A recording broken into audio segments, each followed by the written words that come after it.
Aloha, Mother Fathers. Welcome in to another edition of Kyle Reacts here on your Monday. I think it's July 21st, 2025, man. This year's flying by. And of course, Monday means we are talking WWE Monday Night Raw here on Kyle Reacts. Let's break down a couple of things we liked, a couple of things we didn't like on the show tonight. First off, the things that we liked from the show. I have been a fan of this AJ and Dom back and forth. Apparently, AJ holds many hats in WWE, many different titles. Not a physical title, at least not yet, but he does have the janitor title. He's part of medical now. He's a chauffeur. He parks cars and the valet. That's pretty cool. He does a whole bunch of stuff. I love the story. I love that Dom finally broke and the match is official now. I think it's about time for AJ to have a championship again, and I think Dom is prime, most likely to lose this. We'll see, but yeah, I've loved that story to this point, and the way they've told it's been fun. Also, was a big fan tonight of Iyo and Steph 2. Iyo Sky and Steph and Iyo went at it. We'll talk about how the match ended in a second, but really happy to see that. Those two are great in the ring.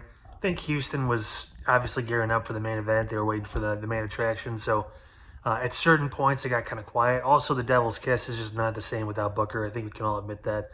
For as interesting, I'll use that word, as Booker is on commentary, not having him for that part, and then obviously once Trick gets called to the main roster, that's going to be a pain for the guys, and it has been a pain so far for the guys up there. Corey won't even do it because why? And then, yeah, Michael Cole probably should because he's goofy, but nevertheless, great match with those two. Obviously looking forward to see what happens down the line when they get in the ring again. And, of course, the last thing we'll talk about, Roman. Fantastic job. Came out there and he cut a good, obviously, he cuts good to great promos almost every single time. Presence in the ring. Showed face qualities. Finally acknowledged the fans. Like, they still acknowledge me. That's why I'm still the tribal chief. Like, he was open and honest about that. Talked about family. Talked about loyalty. Some redeeming qualities, finally, for Roman Reigns, which means, hey, face run now for the tribal chief or OTC1 or whatever the hell his nickname is this week.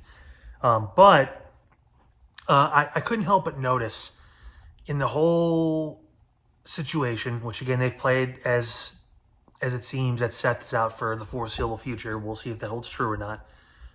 Bron Breakker getting more time on the mic, and it felt like Roman is running back a program that he had with John.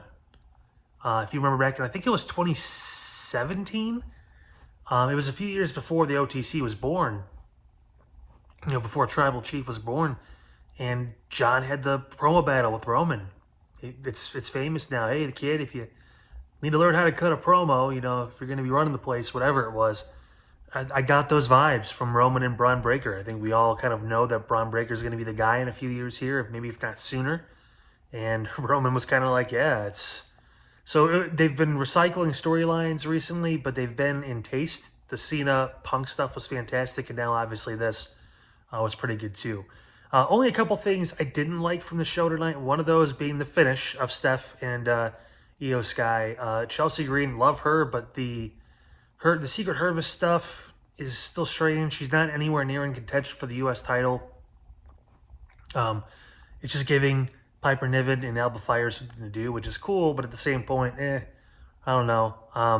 Also really wanted to see a finish with that match. I know we're probably going to get Iyo and Stephanie McCarr down the line for a title, because that's probably what it needs to be, but it sucks not to have a finish in that match, unfortunately. Other thing that kind of fell flat for me a little bit tonight was CM Punk and Gunther, just because 2 weeks to build to this match, not a lot of back and forth, a lot of Gunther just saying he's going to do what he always does, and Punk just saying, I'm going to give everything to you. That leads me to believe that there will be a third installment in this, if they're not going to build it properly, with Seth cashing in at SummerSlam and shocking everybody. Totally fine, all that stuff. Like I said, I think he probably just sprained his knee or something minor, but they saw the opportunity to incorporate giving him a few weeks to heal up, some time off, to be able to surprise people, to shock people, to use the media to their advantage. Because after all, it is WWE, and what they do is tell stories and manipulate what you conceive to be reality and fiction. So it could be 100% true. He could have torn everything and could be out for the next 9 months to a year, or it could be all bullshit. He could have a bruised kneecap, and he could be back in a couple weeks at SummerSlam. I have no clue, but we'll have to just wait and see. In the meantime,